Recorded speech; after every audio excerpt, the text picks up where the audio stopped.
Tantor Audio, a division of Recorded Books, presents Fin Gall, a novel of Viking Age Ireland, by James L. Nelson, narrated by Shaun Grindell. Prologue. The Saga of Thorgrim Ulfson. There was a man named Thorgrim Ulfson, who was called Thorgrim Nightwolf. He lived in East Agder in Vik, in the country of Norway.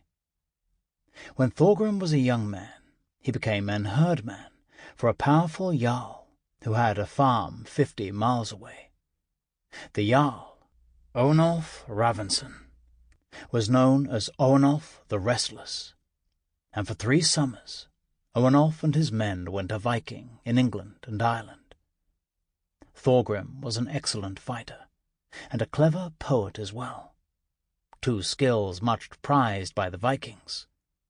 Soon Ornolf raised him from herdman, and made him a chieftain and second in command.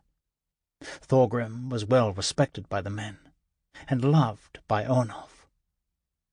At that time the plundering was very good, and Ornolf greatly increased his wealth, and all the men who sailed with him became rich as well. After 3 years, Thorgrim left him and returned to his farm in East Agder. With the riches he had won during his time a Viking, he purchased more land, as well as cattle and slaves, and soon became one of the most prosperous farmers in the area. Thorgrim was still much favoured by Ornolf the Restless, who did not forget the good service that Thorgrim had done him. When Thorgrim decided that the time had come to marry, Ornolf offered him his second daughter, Halbera Ornolfsdottir, known as Halbera the Fair. Though Ornolf's wife was famous for her wicked temper and sharp tongue, all of his daughters were sweet and mild of temperament. Ornolf loved them, and would not force any to marry against their will. His offer to Thorgrim, therefore, was on the condition that Halbera favoured the union. But Thorgrim was a kind and clever man, and also very wealthy, and so Halbera was eager for the marriage. At the wedding, Thorgrim presented Ornolf with 50 silver coins as a bride price, and Ornolf gave Thorgrim a fine farm in the north of the country as a dowry. Thorgrim and Halbera were well married, very much in love, and pleased with the life they made on their ever-expanding farm in Vik. They had 3 children.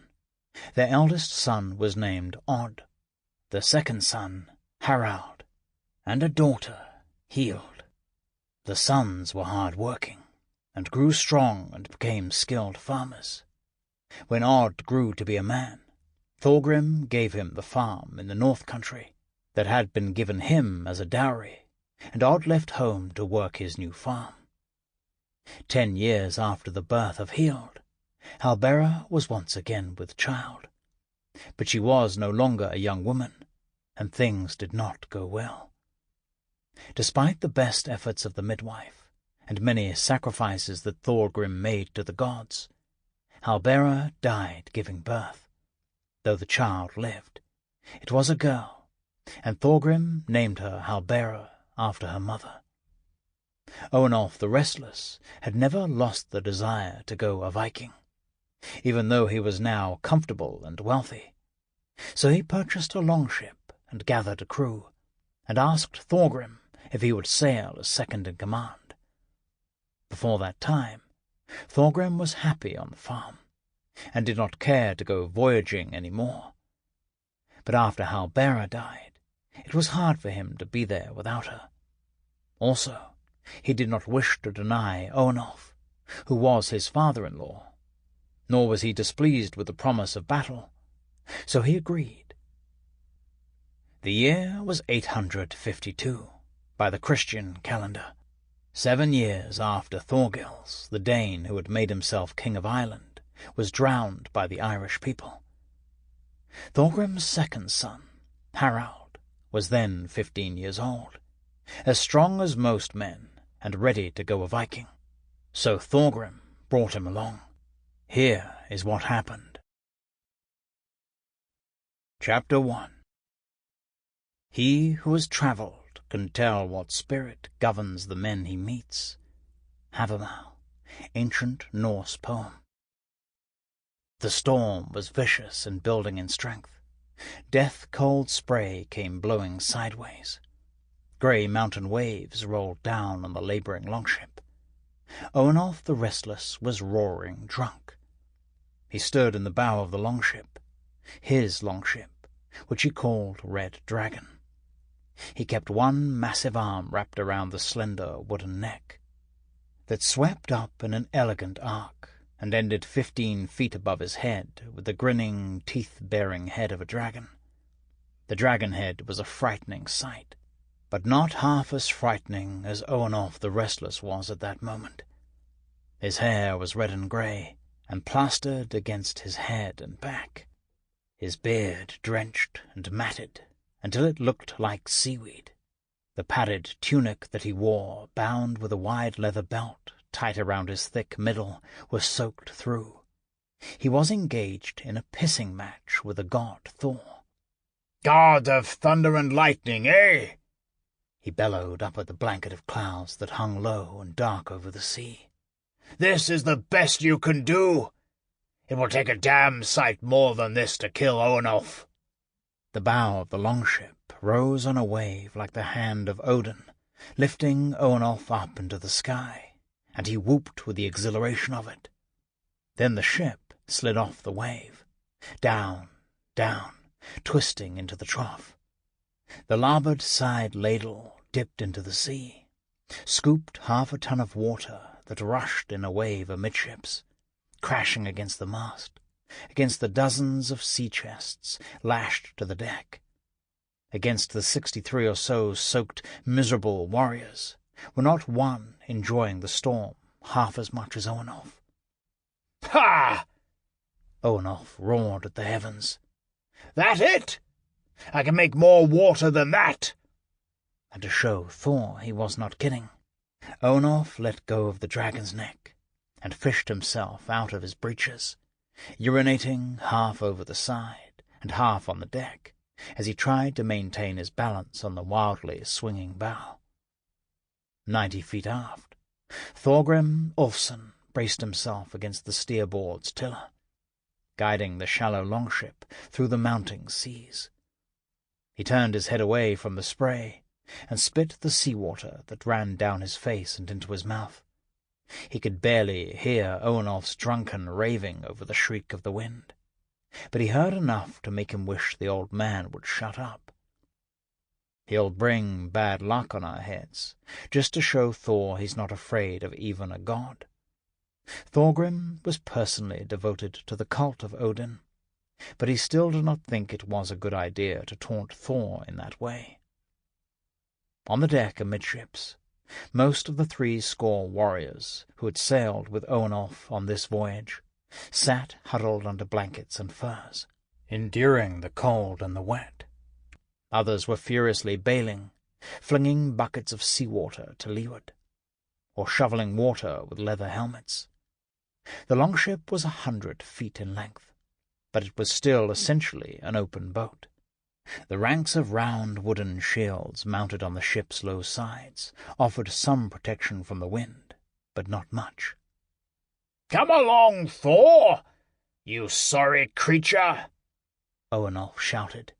"If you have a lightning bolt for me, I'm ready to catch it. Right here." He held his ass up to the sky as much as he could. Ornolf had trouble bending in the middle. The men amidships looked at one another, shook their heads, stared at their jarl with raw anger. Thorgrim was not the only one who wished Ornolf would shut up. Thorgrim's son, Harald Thorgrim's son, took his place among the men. Harald was 15, though his size made him appear older, and what he lacked in quick wits he made up for in strength and eagerness. He was shorter than the rest, but nearly as broad. He was beardless, of course, But beyond that, he was much like the other warriors. He was flinging water overboard, using his iron helmet as a bucket. The longship's red and white striped sail was lashed tight to the yard. The yard swung fore and aft and hoisted 5 feet up to give the vessel some steerage way. All around her, the dull steel grey waves, their tops ripped open wide, rose in monotonous succession up around the longship, until there was nothing to see but mountains of water on either side. And then the seas would lift the ship up, and through the blowing spray and the torn clouds they would catch a glimpse of the low green shores of Ireland, a few miles to windward. Forward, Ornolf raged on, unmoved by the nasty looks flying like spray. One twist of the tiller, Thorgrim thought, and I could drive our bow into the sea, and sweep Ornolf away like swatting a fly. But of course he would never do such a thing. He was Ornolf's herdman. Ornolf was his father-in-law. "Harald!" Thorgrim shouted to his son, and then, louder, to be heard over the wind, "Harald!" Young Harald looked up, squinting into the spray. His cheeks were bright red, and he was smiling. But Thorgrim could see the fear behind the smile. It didn't worry him that his son was afraid. Harald was young still, and Thorgrim could remember being afraid himself at that age. He could recall the taste of fear, like some food he had eaten once, long ago, and now could just barely recall. There was nothing Thorgrim feared now. Nothing in the physical world, anyway. The world of men and storms. "Come aft!" Thorgrim shouted, and Harald set his helmet down and made his way aft, twisting between the men and leaping the sea chests. He was agile, like only a 15-year-old can be. "Yes, father." "Your grandfather has pushed his luck far enough. Grab that rope and lash him to the stem." Harald grinned at the thought. He was the only one aboard who might lash Ornolf in place. If any other man tried it, Ornolf would have him flung into the sea. But he would never do anything to harm his beloved grandson. Harald took up the rope, made a braided walrus hide, and skipped forward as easily as if he were walking down a path on their farm in East Agder, and not along the slick, half-submerged deck of a violently pitching ship. Thorgrim watched him, marvelled at his grace, and recalled a time when he, too, could move like that. Thorgrim was 38, 2.5 decades of fighting and drinking, hard work and hard seafaring were having their effect. He wondered sometimes how Ornolf, 16 years his senior, could keep on. But Ornolf's capacity was legendary.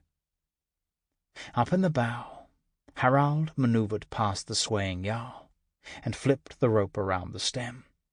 Thorgrim could see mouths moving, arms flailing, but he could not hear what was said. Then Harald whipped the rope around Ornolf's midsection and made it fast, with Ornolf showing no sign of objection.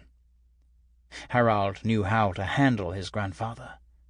They were much alike, grandfather and grandson, and Thorgrim did not always think that was a good thing. Now Harald was coming aft again, moving with purpose, but Thorgrim could spare him only the occasional glance, as he concentrated on keeping the ship bow on to the seas, keeping her from turning broadside to the waveset and swamping. Over his tunic he wore a bearskin cloak, lashed tight around him, which had kept him warm and dry for a time, but now it was soaked through, and heavy as a mail shirt. His arms were beginning to ache from heaving on the tiller, but he had the feel for the ship now, and did not dare turn the steering over to anyone else. Nor was there anyone aboard with his skill or experience in such things. "Father!" Harald came aft, shouting from only a few yards away. "Yes." "Grandfather says he saw a ship out there." Harald pointed over the leeward side, though at the moment there was nothing to see but a wall of water rolling away downwind. "Yes?" "Well, he says we should see what they are about." Thorgrim nodded. Plunder. It was foremost in everyone's thoughts, and any inconvenience, such as a storm that threatened to kill them all, was not going to dampen their appetite for it. They were a month out of Vik in Norway.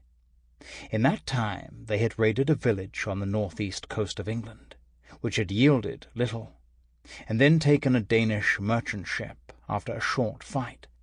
The Dane, they found, was crammed with valuable trade goods, furs and iron axe-heads, amber, bundles of cloth, walrus ivory and whetstones.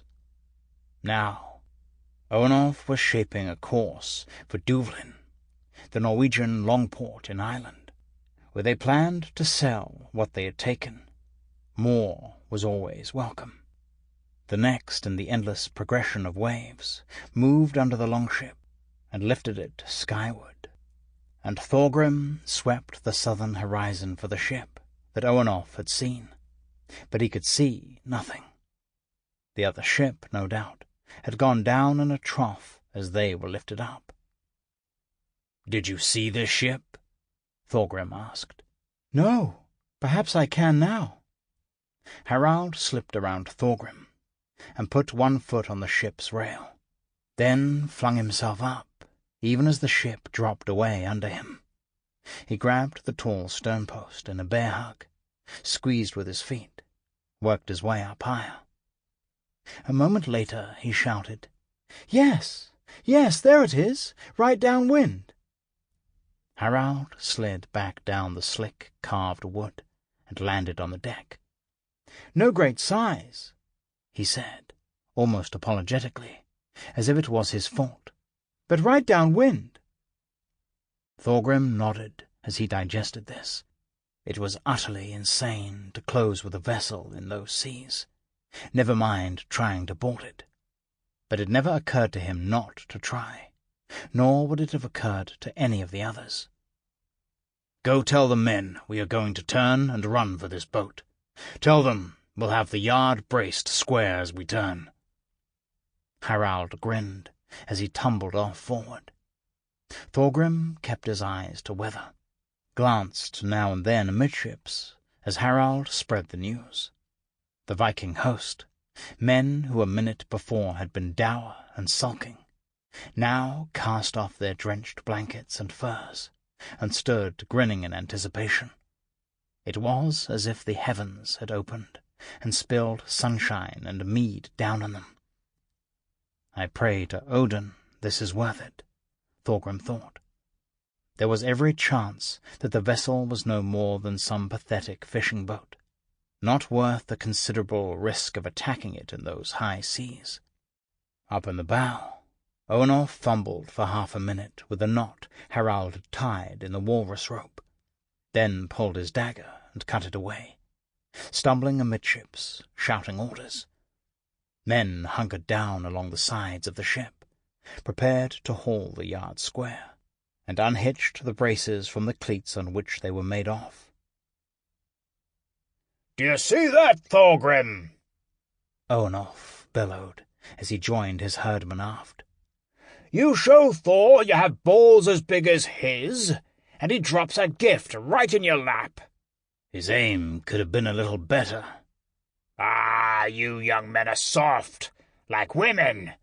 You don't know what real fighting is." Thorgrim smiled at Ornolf's jibing. He did not feel soft, and he did not feel young. "I'll see my grandson does not become a feeble woman like the rest of you. Count on it." Thorgrim had only half an ear for Ornolf, his concentration mostly on the set of waves over which they were riding. He renewed his grip on the tiller, waited for the flat spot, the tiny break in the cresting seas where he could turn the longship. And then It was there. Not perfect, but the best he could hope for. He leaned hard on the tiller and watched the tall dragon prow sweep around, falling off the wind, and the men amidships hauled the big yard around. Another wave came up under the longship and twisted it around, and Thorgrim fought back with the steering board to keep the ship from turning too far. The wind and seas were behind them now, and the once labouring ship was racing down the waves, rising stern first and sliding forward down the water hill until the wave passed under and bucked the bow up high. The wind seemed suddenly not as fierce, and with the thought of a victim under her bow, the men seemed absolutely buoyant. "There! There!" Ornolf had his sword in hand and used it to point forward. The other ship was cresting a wave, 1/2 a mile downwind. Irish, Thorgrim thought. It was a curragh, a large one, running downwind with a scrap of sail showing. It could be a fishing boat or a coastal trader, not likely to have anything of great value aboard. The Northmen did not care. They were ready for a fight. Amidshipsmen were freeing swords from sheaths and hefting axes and spears. The round shields came off the gunwales. Gotkell the Fierce was swinging his axe in an arc, so that others had to duck out of his way. Some thought Gotkell a berserker, and if he was not, he was close enough. Olaf Yellowbeard and his twin brother, Olivir, were setting up their shields on their arms. Vifrod Vestinson, known as Vifrod the Quick, pulled off his heavy fur cape and dropped it onto the deck. Harald slid his helmet on his head and adjusted it until it sat right. Thorgrim wondered if the fishing boat would put up enough of a fight to sate all those eager men. The next rising sea showed that they had halved the distance to their prey. The waddling curragh was no match for the longship in speed.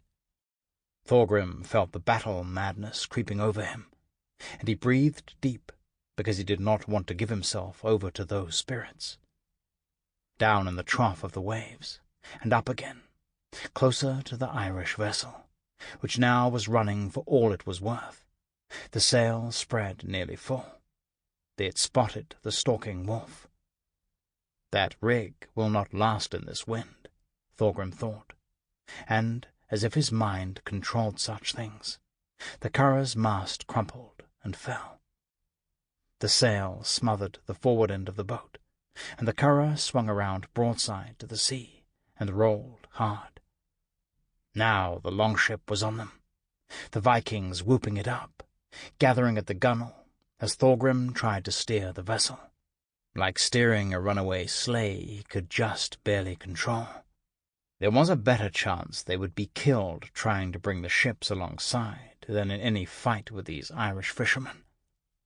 Thorgrim heaved the tiller, then leaned back, working the longship around. On board the curragh, they were hacking at the fallen sail and rigging, trying to make fighting room.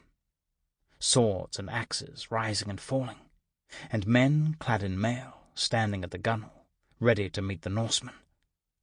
Thorgrim waited for the right set of the waves, then pulled hard, swinging the longship broadside to the curragh, and for the first time it occurred to him that for a fishing boat she carried a damned lot of well-armed men. Chapter 2. The morning sleeper has much undone. The quick will catch the prize. Havamal. The two ships slammed together, the longship's larboard side to the curragh's starboard. They hit harder than Thorgrim had intended, but he had little control in those wild seas. If the curragh had been made of sterner stuff, it might have sent them both to the bottom, but the leather-sheathed craft made little impression on the longship's oak planks. Thorgrim left the tiller and rushed forward as the Vikings readied themselves to break over the curragh's side. Vifrod Vestinson was foremost, axe in his hand, foot on the gunwale. He shrieked and launched himself over the narrow gap between the ships and into the 20 or so armed men on board the Curragh. Grindell the Fierce was next, pushing in front of Ornolf, who was too wet and fat to move with any speed. Grindell flung himself into the air, and young Harald was behind him. Thorgrim felt the longship dropping away, and he reached out and grabbed Harald's collar and pulled him back, just as the longship swooped down into the trough of a wave, and the Curragh was lifted high over their heads, with Grindell clinging to the side. The wave passed under, dropping the Curragh down, and for a second they were side by side again. There was not much left of Vifrod the Quick. He had been caught alone by the Irish, and well dismembered in the few seconds the vessels were apart. They were still hacking at him. "Get the hooks!" Thorgrim roared. "Grapple them!" They could not fight like this. Already the next wave was lifting the longship up in the air, so they were looking down on the Curragh, the bloody mess that had been Vifrod Vestensen, and Grindell the Fierce, unseen, still hanging from the side. Then down they went, and a half-dozen grappling hooks soared through the air, snagging the leather boat, binding them together. One of the Curragh's defenders lifted his sword, two-handed, and slashed at Grindell, who could do no more than watch. Olaf Yellowbeard cocked his arm, heaved his spear, caught the swordsman square in the chest. The Irishman toppled back, and Grindell pulled himself on board the Curragh, ahead of the press of Vikings who poured shrieking over the side. Thorgrim found a place on the Curragh's deck and leapt across, but the Curragh was half the length of the longship, and there was hardly any room to fight. He pulled his sword, which was called Iron Tooth, from its scabbard, and held his shield in fighting position, just in time to catch an axe coming down on his head. He had forgotten his helmet. The axe hit the wooden shield and embedded itself, with a force that jarred Thorgrim's whole body. Thorgrim turned the shield aside. The man who wielded the axe foolishly hung on to the handle, exposing himself, and Thorgrim lunged. The sword caught the man's tunic, rent the fabric, glanced off the mail shirt underneath. No damned fisherman, Thorgrim thought. Fishermen did not wear mail. Mail was for men of means. Thorgrim Nightwolf felt the red madness. That was what he called it, creep in around the edge of his eyes. He tried to hold it back, to remain in the present world. His breath was coming sharp and fast. The axeman let go of the axe embedded in Thorgrim's shield, fumbled for his sword. Too late, as Thorgrim ran his blade through the man's throat, the shower of red blood mixing with the blowing sea spray. There was shouting and screaming all around now, and Thorgrim looked for his next fight, but he could hardly move in the press of bodies. The Curragh came back into focus, the colours vivid as the battle spirit passed. He was nearly all the way aft. He looked to his left. One of the Irishmen was there, but he was not fighting. In fact, he was kneeling with his back to the fight. Thorgrim thought he must be praying or puking. It was madness otherwise to turn his back to the attackers. But then he saw the man was reaching for something in the space beneath the deck boards. The Irishman stood and turned. He was a young man, perhaps 20, and there was nothing of the peasant or poor fisherman about him. He wore mail, sword, and dagger, and had the bearing of one who was used to command. He held a bundle in his hands, wrapped in canvas, about the size of a bread loaf. His eyes met Thorgrim's, and for a second they stared at one another. Then the young Irishman turned to toss the bundle over the side. "No!" Thorgrim shouted and lunged. He did not know what was in the bundle, but if the Irishman would risk Sample complete. Ready to continue?